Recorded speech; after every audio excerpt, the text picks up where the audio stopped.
বসন পরমা বসন পরমা গো বসন পরমা চন্দনে চর্চিত জবা পদে দিব আমি গো বসন পরমা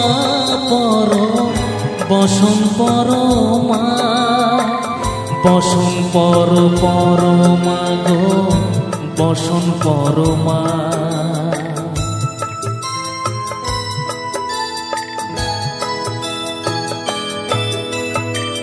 কালীঘাটে কালী তুমি কৈলাসে ভবানী বৃন্দাবনে রাধা প্যারি গোকুলে গোপিনী পাতালেতে ছিলে মাগো। হ্যালো বন্ধুরা, তো আবার একটা আমার নিউ ভিডিও তোমাদের স্বাগতম।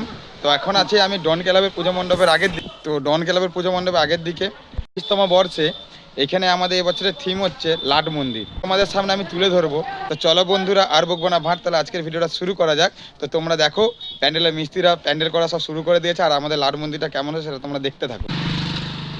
আমাদের সব এখন মণ্ডপ তৈরি হচ্ছে। লাট মন্দির একটা আসছে বোম্বে থেকে মিস্ত্রি, একজন মহারাষ্ট্র থেকে আসছে, দুজন বাইরে থেকে এসেছে। দেখো আমাদের মণ্ডপটা দূর থেকে তোমাদেরকে দেখাচ্ছি। বন্ধুরা তোমাদেরকে আমি দূর থেকে মণ্ডপটা এখন দেখাচ্ছি। পিকোদা ভিউটা জাস্ট ওয়াও আসছে, মাইরে বলছি, খুব সুন্দর লাগছে ভিউটা, খুব সুন্দর লাগছে দূর থেকে। ক্যামেরা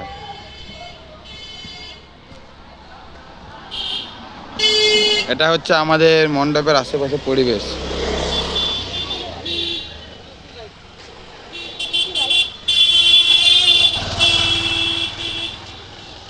তো বন্ধুরা, 26তম বর্ষে এবারে আমাদের মণ্ডপ হচ্ছে লাট মন্দির। তো আমরা নিজেরাই মণ্ডপ তৈরি করছি, তো কেউ কোনো বাইরে থেকে মিস্ত্রি আসেনি, ঠিক আছে। আর বন্ধুরা, আর আমাদের মণ্ডপ কেমন লেগেছে সেটা তোমরা কমেন্ট বক্সে কমেন্ট করে জানাতে ভুলবে না। তো বন্ধুরা, আবার কোনো নতুন ভিডিও নিয়ে, আবার কোনো নতুন জায়গার ভিডিও নিয়ে তোমাদের সঙ্গে আমার দেখা হচ্ছে। ততক্ষণ বাই, সবাই ভালো থেকো, সুস্থ থেকো। কালী পূজার বিভিন্ন জায়গায় বিভিন্ন মণ্ডপের ভিডিও নিয়ে আমি আসছি। আজকের মতন বাই, টাটা, সবাই ভালো থেকো।